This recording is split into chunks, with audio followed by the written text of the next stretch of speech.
प्यारे मित्रों, नमस्कार। कपिल ज्योतिष संस्थान में एक बार फिर से मैं आप सभी का स्वागत करता हूं। मित्रों, आज मैं आपको एक ऐसी चीज़ बताने जा रहा हूं जो ज्योतिष से संबंधित है।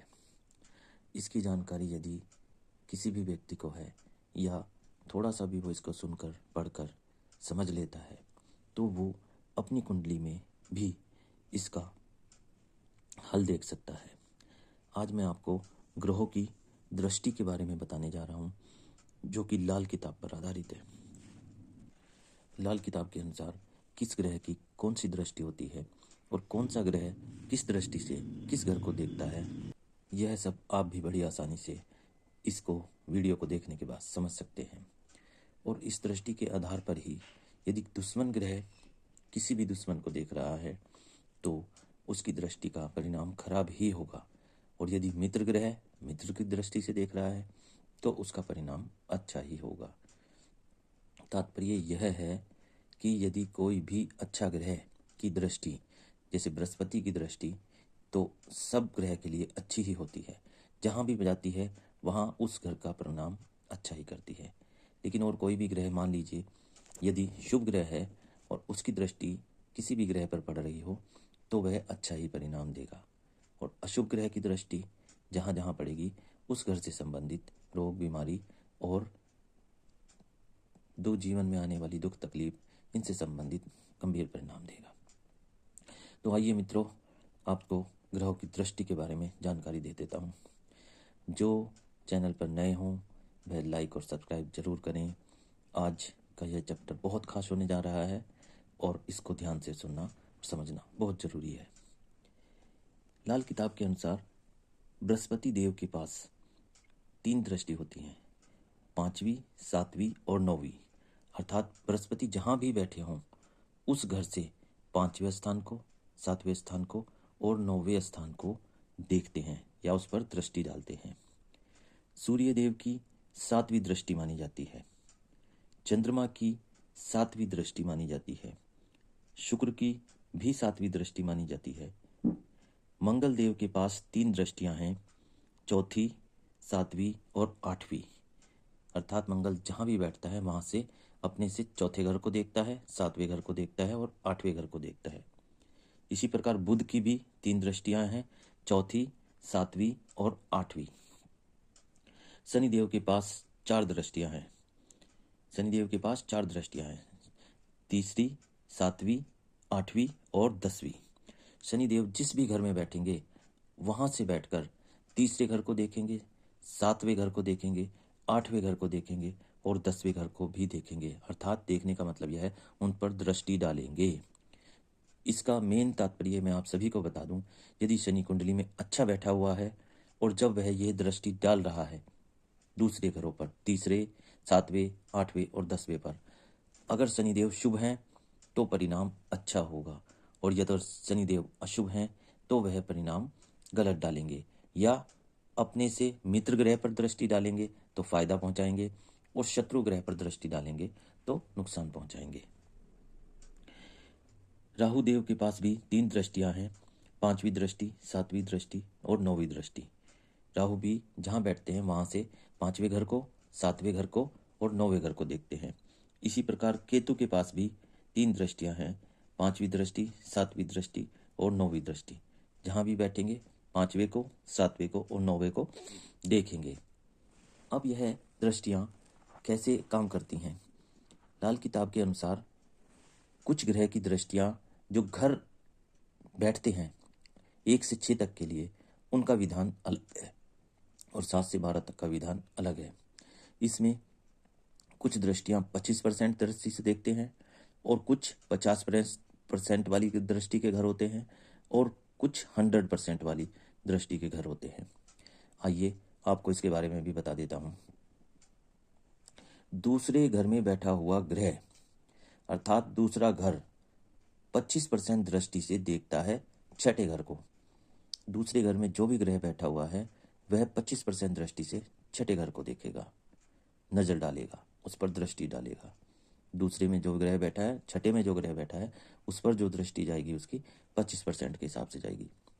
ऐसे ही दूसरा भाव 25% की दृष्टि से ही 12वें घर को देखता है।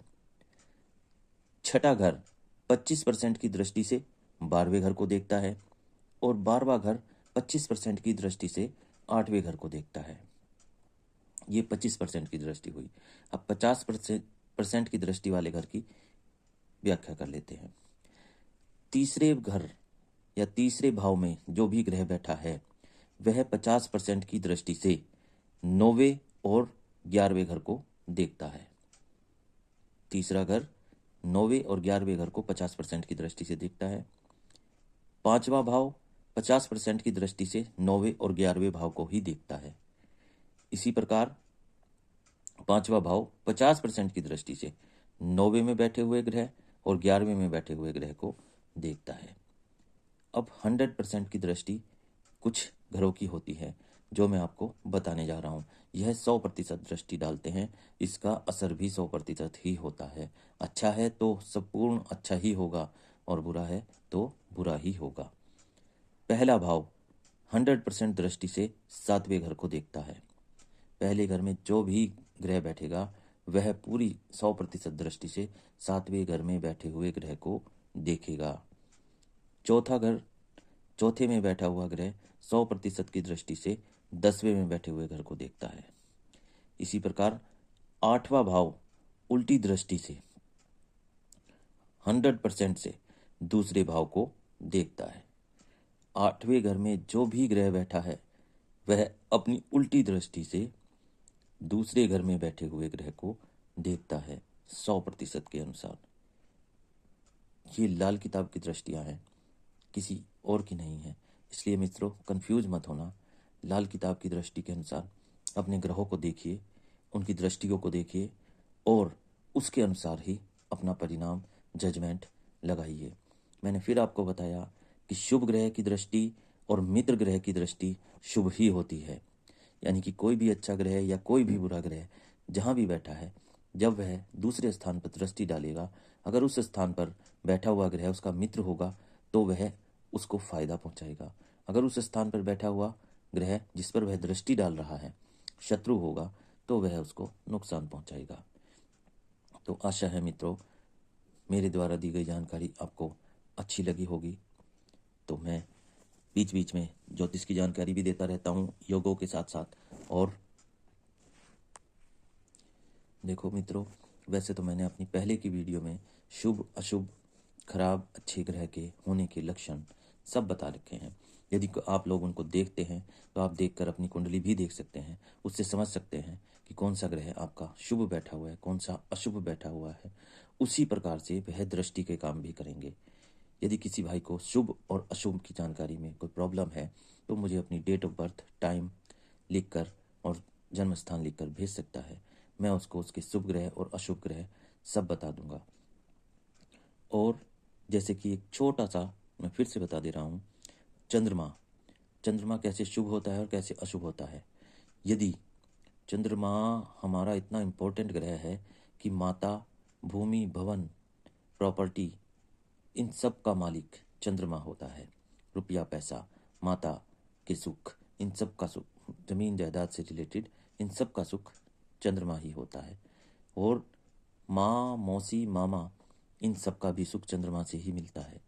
यदि खराब है तो बीच में खराब ही मिलेगा और यदि अच्छा है तो बहुत अच्छा मिलेगा। तो चंद्रमा एक मोटे से तौर पे मैं आपको फिर से बता देता हूँ। जैसे कि बृहस्पति पहले घर में बैठे हुए हैं और केतु बाद के घर में बैठे हुए हैं। अर्थात बृहस्पति 1 से 6 घर में हो और केतु 7 से 12 घर में हो तो कुंडली में चंद्रमा को खराब चंद्रमा कहा जाता है। ऐसे ही मैंने आपको हर ग्रह का शुभ और अशुभ, अच्छा और बुरा होना बता रखा है पिछली वीडियो में। आप देख सकते हैं, जान सकते हैं। तब भी किसी को नहीं समझ में आया तो कमेंट्स बॉक्स में कमेंट करके मेरे से जानकारी ले सकते हैं। मैं आपको आपकी पूरी जानकारी दूंगा। तो मित्रों तब तक के लिए मिलता हूँ जल्दी दूसरी वीडियो में। तब तक के लिए नमस्कार, जय श्री राम, राधे राधे।